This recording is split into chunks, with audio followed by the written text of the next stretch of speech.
अस्सलाम वालेकुम दोस्तों, कैसे हैं आप सब लोग। उम्मीद करता हूँ खैरियत से होंगे। तो आज मैं बात करने लगा हूँ कुछ ऐसी वीडियोस के बारे में जिनमें आप लोगों को ध्यान रखना होगा कि जिनकी वजह से आपका पेज की मोनेटाइजेशन ना रुके।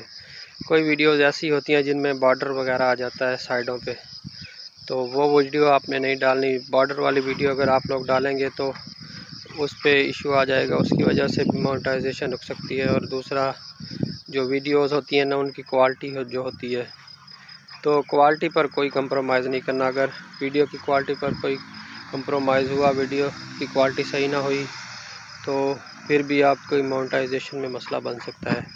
क्योंकि अब यहाँ पे अपडेट्स का एक फ़ोल्डर होता है, उसमें आप लोग जाके नीचे देखा करें, और उसके नीचे या एनालिटिक्स होता है, उसके नीचे जाके देखा करें। वहाँ पर लिखा होता है जो भी आपकी वीडियो में प्रॉब्लम है या जो कुछ भी है वहाँ पे लिखा होता है। क्योंकि मेरे भी अगर कोई प्रॉब्लम आ रहा हो तो मैं वहाँ जाके देख लेता हूँ, और जिस वीडियो पे आ रहा हो तो वो वीडियो वगैरह मैं डिलीट कर देता हूँ। तो आप लोग भी उस फोल्डर में जाकर देखा करें, और जो वीडियो में प्रॉब्लम हो आप वो वहाँ से डिलीट कर दिया करें।